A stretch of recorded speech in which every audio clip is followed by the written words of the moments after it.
नमस्कार मित्रांनो, लग्नानंतर होईलच प्रेम मालिकेच्या पुढच्या भागात आपण पाहणार आहोत. जीवाला आता हळूहळू बरं वाटायला लागलेलं असतं आणि नंदिनीच्या मनात फार प्रश्न असतात. नंदिनी जीवासाठी चहा आणि टोस्ट घेऊन जाते व मनातच विचार करत असते, जीवा तुम्ही टॅटू का जाळलात याचं उत्तर मिळाल्याशिवाय मी शांत बसणार नाहीये.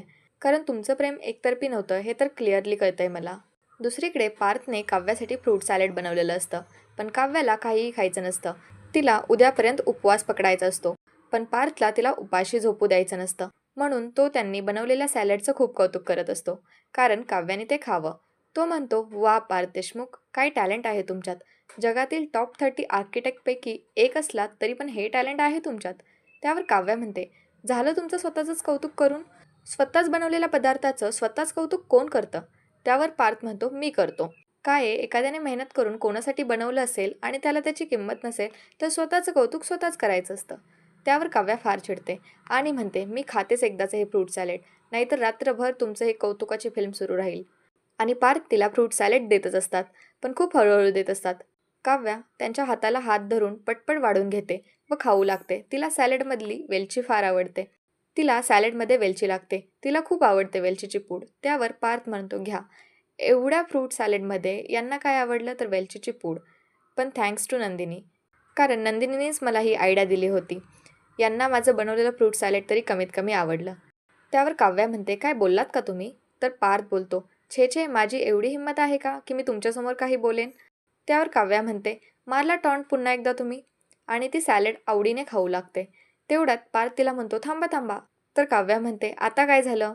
त्यावर पार्थ म्हणतात, आता 11 वाजून 11 मिनिट झाले आहेत आणि आत्ता कोणतीही विश मागितली तरी ती पूर्ण होते. आणि काव्या आता विश मागू लागते. ती म्हणते, बस झालं देवा, आता प्लीज मेक मी हॅपी. थकले खूप मी आता. आता तरी थोडा आनंद माझ्या वाट्याला येऊ दे. माझी या सगळ्यातून सुटका होऊ दे. आणि इकडे पार्थ विश मागतात, देवा काव्याची जी काही विश असेल ती पूर्ण होऊ दे. आणि दोघेही आनंदाने फ्रूट सॅलेड खातात. आता सकाळ होते आणि मानिनी काकू सकाळ सकाळी पार्थला विचारतात, पार्थ काल भरपूर फळे होती अरे, अचानक कमी झालीत. म्हणजे कोणी खाल्ली असतील तर ठीक आहे, पण कोणी खाल्ली. तर पार्थच्या रूममध्ये सॅलेडची वाटी पाहून कामवाली काकू म्हणते, ताई ती फळे ना पार्थदादांच्या रूममध्ये होती. तर पार्थ रात्री घडलेली सगळी स्टोरी मानिनी काकूंना सांगतात. त्यावर कामवाली काकू म्हणते, अशा नवऱ्यासाठी 7 काय 70 फेऱ्या मारतील बायका वडाला. मग पार्थ त्यांना त्यांच्या बेडवरची फाईल आणायला सांगतो व मानिनी काकू पार्थला विचारायला सुरू करते की त्या रात्री नक्की काय घडलं होतं फार्म हाऊसवर. तेवढ्यात कामवाली काकू फाईल आणून पार्थला देते व त्या फाईलमध्ये काव्य आणि जीवाचा फोटो असतो. मानिनी काकू ती फाईल घेते आणि पाहायला सुरुवात करते आणि फार्म हाऊसवरती जे काही घडलं होतं ते मानिनी काकू त्या फाईलमध्ये लिहायला सुरुवात करतात. इकडे काव्या अंघोळीवरून बाहेर येते. पाहते तर काय, फाईल टेबलवर नसतेच. काव्या फाईल शोधू लागते की कुठे गेली फाईल. तिला खूप भीती वाटते, कारण कोणी फोटो पाहिला तर. ती पूर्ण रूममध्ये फाईल शोधू लागते, पण तिला कुठेच सापडत नाही. आता ती बाहेर हॉलमध्ये शोधण्यासाठी येते.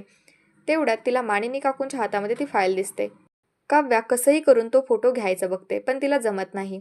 इकडे पार्थ सगळी स्टोरी सांगत असतात मानिनी काकूंना की फार्म हाऊसवर नक्की काय झालं होतं. मानिनी काकू ही फाईलमध्ये प्रत्येक पॉईंट नोट करून घेत असतात की नक्की फार्म हाऊसवरती काय घडलं होतं आणि ते सगळे छोटे छोटे तुकडे जोडायचा प्रयत्न करत असतात. तेवढ्यात मानिनी काकू काव्यालाही विचारतात, काव्या तूही होतीस ना जीवापाशी, म्हणजे तुला तर सगळं माहीत असेल की नक्की काय झालं होतं. तेवढ्यात काव्या फार घाबरते व काव्याही सांगायला सुरुवात करते. तेवढ्यात मानिनी काकू फाईलचं पान पलटणार असतात व दुसऱ्या पानावर काव्या आणि जीवाचा फोटो असतो. तेवढ्यात दरवाजाची बेल वाजते व मानिनी काकू काव्याला जायला सांगतात. तर काव्या म्हणते, मी. तर त्यावर मानिनी काकू स्वतःच जातात आणि दरवाजा उघडतात.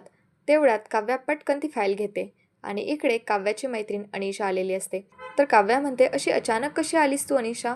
त्यावर अनिशा म्हणते, अगं तू फोन उचलत नव्हतीस आणि क्लासला पण येत नाहीयेस आणि क्लासमध्ये खूप इम्पॉर्टंट नोट्स देत आहेत आता. त्यावर मानिनी काकू म्हणतात, हे सांगायला तू घरी आलेस. अरे वा, किती छान मैत्रीण आहे, एवढं सांगण्यासाठी ती घरी आली आहे. किती काळजी आहे काव्याची तिला. चांगली मैत्रीण पकडली आहेस हं. दोघीही एकत्र चांगला अभ्यास करा आणि करिअर महत्त्वाचं आहे.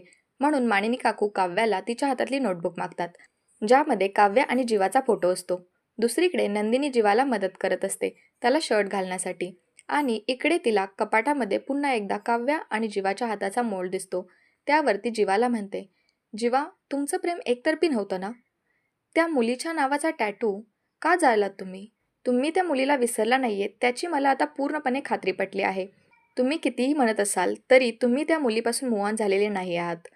एक वेळ रीतसर ट्रीटमेंट करून तुम्ही तो टॅटू काढून टाकला असतात तर मी समजू शकले असते. पण त्या मुलीला विसरण्यासाठी नाही तर त्या मुलीपर्यंत कोणी पोहोचू नये म्हणून तुम्ही त्या मुलीचा टॅटू जाळलात, बरोबर ना? आता तर या जखमा आयुष्यभर तुम्हाला तिची आठवण करून देतील. तुम्ही तिला विसरलेला नाही आहात. आता तर माझी पूर्णपणे खात्री पटली आहे. तुमचं प्रेम एकतर्फी नव्हतं तर त्या मुलीचा हँडमोल्ड तुम्ही अजून जपून ठेवला नसतात. जीवा प्लीज निदान आता तरी मान्य करा की तुम्ही माझ्यासोबत खोटं बोललात. आता तरी मान्य करा की तुमचं एकमेकांवर जीवापाड प्रेम होतं. होतं ना? बोला ना. आता यावर जीवा काय बोलणार? आणि दुसरीकडे मानिनी काकूंना नोटबुकमधील जीवा आणि काव्याचा फोटो दिसेल का? हे पाहण्यासाठी आपल्या चॅनलला नक्की सबस्क्राईब करा. आणि हे आपण पाहणार आहोत उद्याच्या भागामध्ये. व्हिडिओ आवडला असेल तर नक्की लाईक करा.